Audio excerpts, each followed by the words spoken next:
Noël, c'est censé être la paix, la joie, l'harmonie. Et pourtant, chaque année, c'est aussi une période où énormément de gens souffrent. Il y a des attentes énormes, des pressions sociales, des rôles familiaux qui vont se rallumer comme des guirlandes quand on pensait les avoir éteints. Et on se retrouve vite à faire des efforts titanesques pour un résultat qui est souvent décevant. Et c'est là qu'on va commencer à souffrir de déception, de frustration, de manque de reconnaissance ou même de manque d'amour. Et aujourd'hui, dans cet épisode, je vous propose de parler de tout ça et de comment s'attaquer, comment réduire les souffrances évitables liées aux fêtes de famille et plus particulièrement à Noël. Bonjour et bienvenue dans Du côté des parents, un podcast qui, comme son nom l'indique, est résolument tourné vers les parents. Je suis Sandrine Donzel, thérapeute familiale, conférencière, spécialisée dans l'accompagnement parental depuis 2010. Ces années d'expérience m'ont permis de comprendre que les parents n'ont pas besoin de conseils parfaits, inapplicables dans un monde qui justement ne l'est pas parfait, mais plutôt de réponses qui tiennent compte de leur réalité sans leur laisser croire qu'ils commettent un potentiel désastre pour le développement de leur enfant à chaque instant. Si c'est ce genre de réponse que vous cherchez, alors bienvenue dans Du côté des parents, un podcast dans lequel je vous propose une approche concrète, pragmatique de la parentalité. Pas de recettes miracles, mais des outils, des perspectives pour voir les choses autrement et affronter les défis parentaux du quotidien avec un peu plus de confiance et de sérénité. Si ça vous plaît, alors montez le son et zou, c'est parti pour un nouvel épisode de Du côté des parents.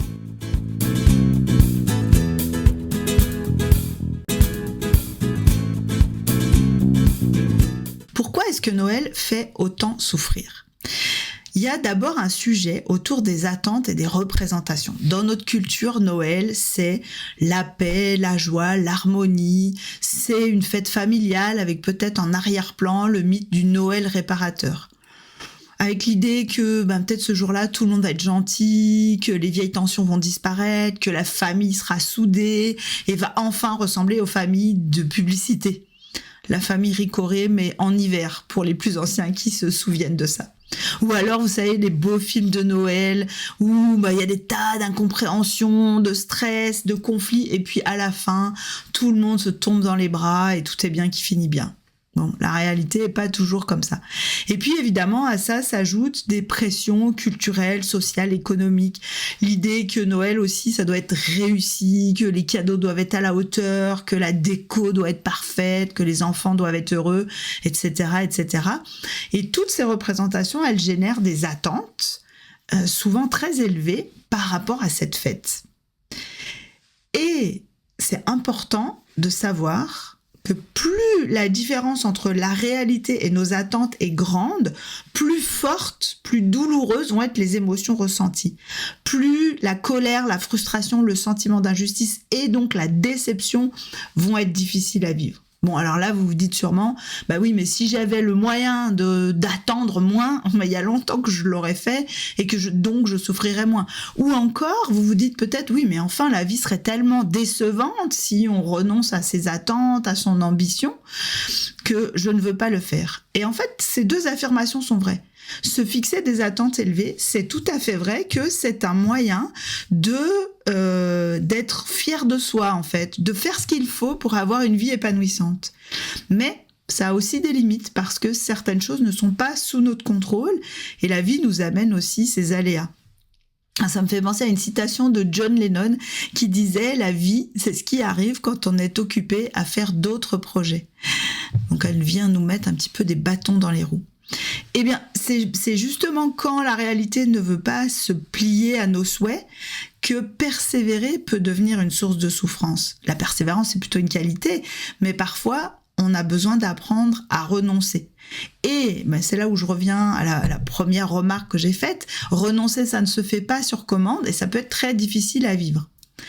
Et c'est bien de comment renoncer sans s'ajouter de la souffrance inutile que je vais parler dans cet épisode aujourd'hui. Je vais le formuler un peu autrement. Je ne connais pas de moyen de faire en sorte que Noël soit parfait, même si je vous souhaite que ce soit le cas, et ça se peut que ça le soit, mais j'ai envie d'attirer votre attention sur le fait qu'il existe des moyens de réduire la souffrance ajoutée. Alors, la souffrance ajoutée, il faut peut-être que je précise, et je vais faire appel à un proverbe, je crois que c'est un proverbe tibétain, mais je ne voudrais pas dire de bêtises, qui dit « Dans la vie, la douleur est incontournable, mais la souffrance est optionnelle ».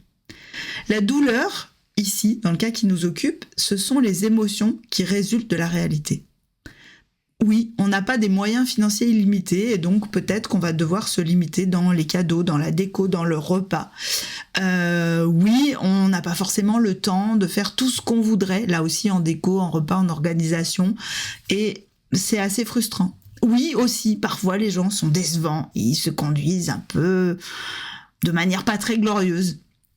Et tout ça, ça génère de l'agacement, de la frustration, de la déception, parfois forte. Mais ces émotions font partie de la réalité telle qu'elle est. La souffrance, elle va venir de la manière dont on réagit à cette douleur. Et quand on persiste à faire des choses qui ne fonctionnent pas, là, on s'ajoute involontairement une souffrance qu'on pourrait peut-être éviter ou en tout cas réduire. Une des manières les plus courantes que je vois de s'ajouter de la souffrance dans des situations comme Noël, quand on a des attentes élevées, c'est de chercher à s'éviter la déception. Par exemple, on veut faire plaisir à tout le monde, on veut organiser une fête qui déchire, mais on va faire beaucoup d'efforts, quitte à s'épuiser. Mais sans se dire que peut-être ça ne sera pas aussi bien que ce qu'on voudrait.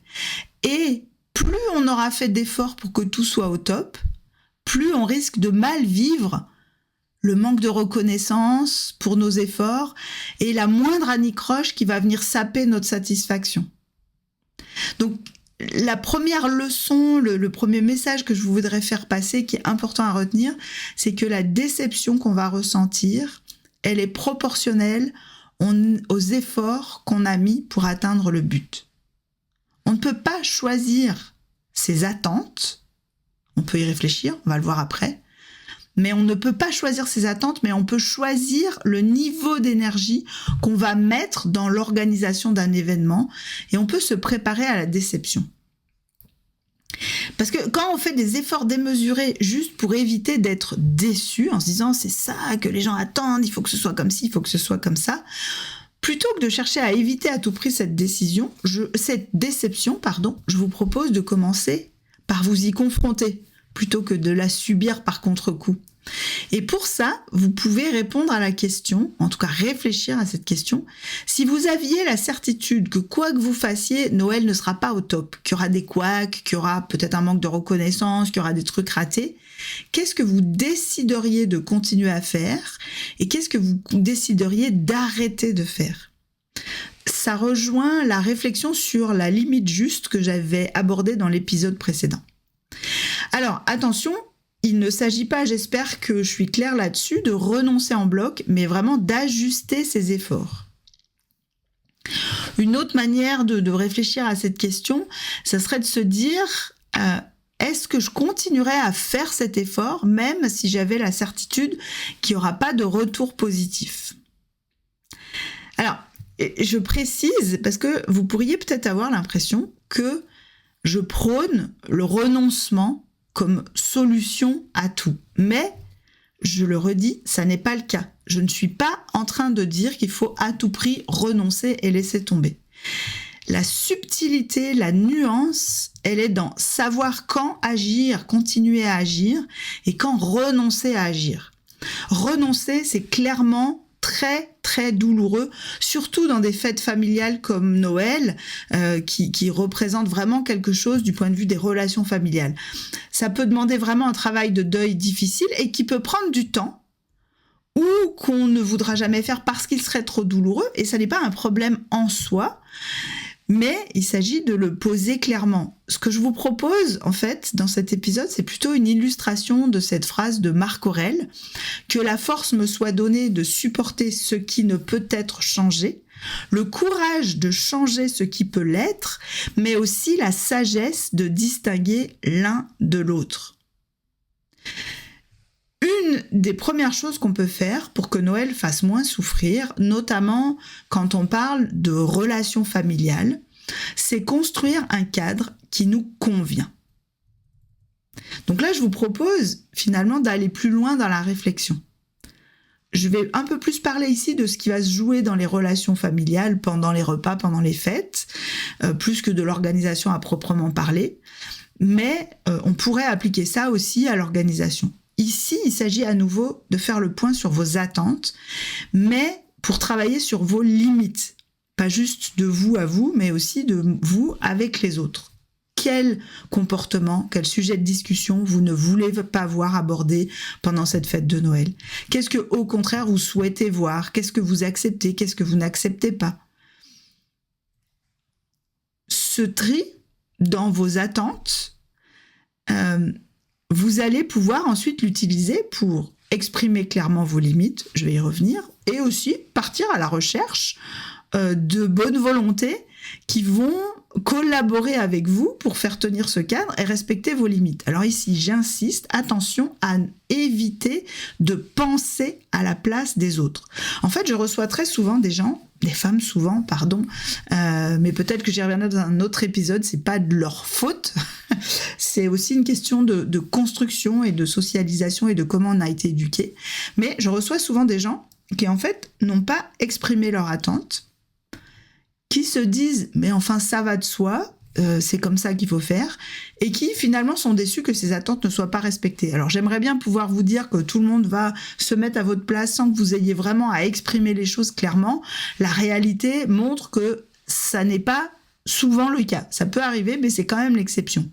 Donc si jusque-là vous n'aviez pas exprimé clairement vos besoins, ça vaut le coup de le faire. Vous pourriez avoir la surprise de constater que certaines personnes sont contentes de pouvoir vous aider. Attention, exprimer ses attentes, c'est pas juste dire voilà, moi j'aimerais bien ça, mais bon, si vous voulez pas, c'est pas grave. Non, c'est dire voilà, ça c'est vraiment important pour moi. Je veux savoir qui serait d'accord pour m'aider à le faire respecter. Ça vaut la peine aussi de chercher des alliés, notamment pour le cadre qu'on veut faire respecter pendant les fêtes de famille quand il y a beaucoup de monde autour de soi. Certains, peut-être, vont ressentir la même chose que vous, par exemple face à des remarques déplacées, à des sujets de discussion, à des comportements pénibles. Et collaborer avec ceux et celles qui le souhaitent pour faire respecter ces règles, ça peut être vraiment soulageant parce qu'on n'est plus le ou la pénible de service, on n'est plus la seule, en tout cas le seul. Et on a moins besoin d'être sur le qui-vive tout le temps si on est à plusieurs pour le faire. Et là, j'insiste, qu'on soit seul ou à plusieurs pour faire respecter le cadre, ça vaut le coup d'être, j'allais dire réaliste, mais peut-être qu'il vaudrait mieux que je dise pessimiste et d'envisager le pire.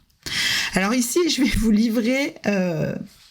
j'habite pas très loin de la Suisse et les voisins suisses, ils disent...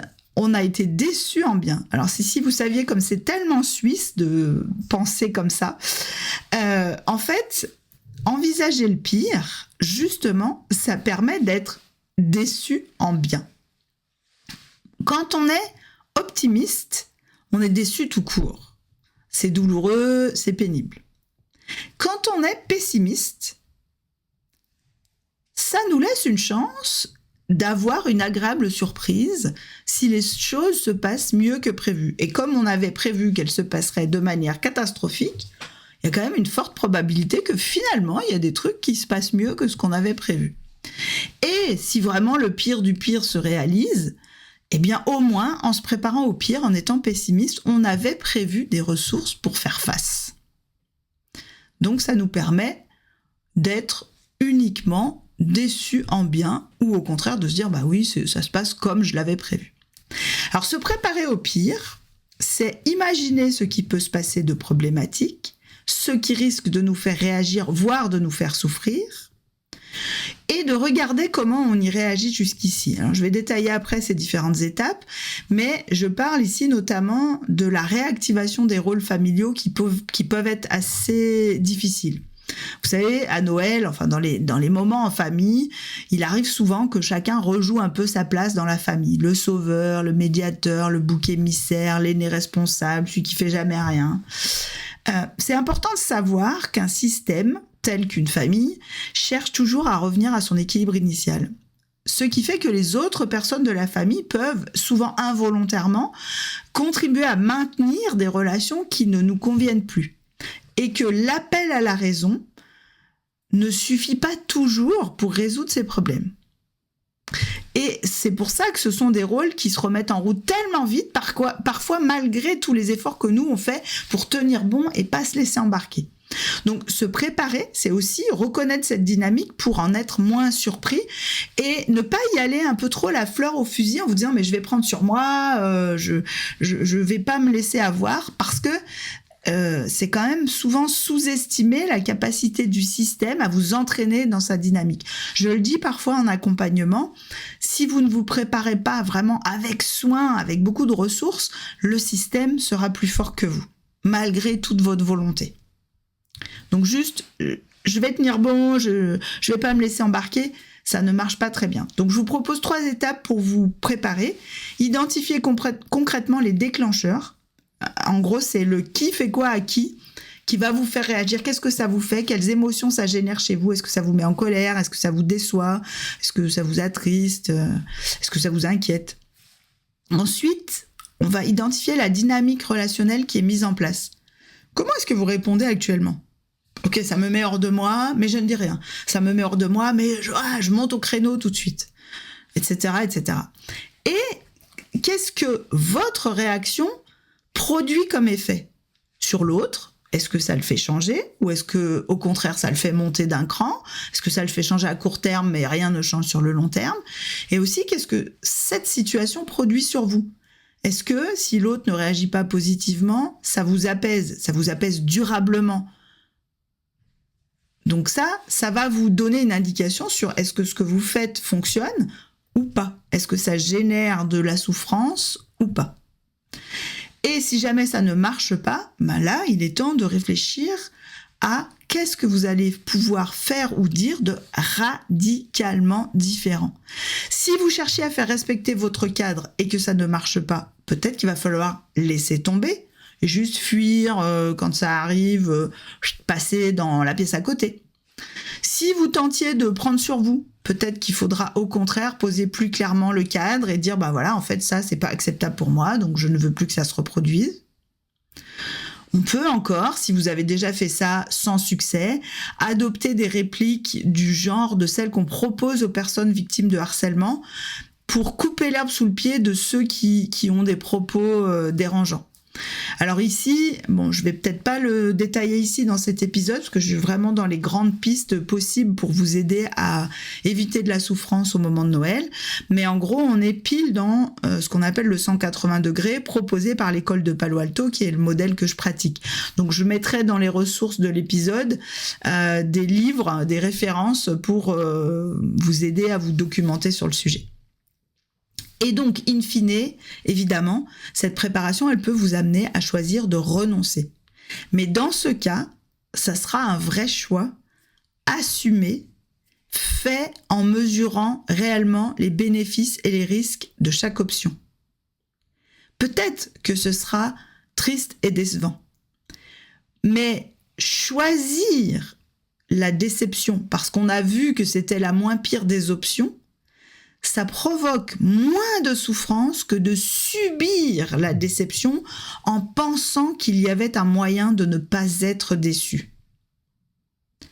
Oui, alors je sais, c'est un choix difficile, mais je vous invite vraiment à prendre le temps de réfléchir à l'avance aux différentes options en étant réaliste, voire pessimiste, et le plus concret possible.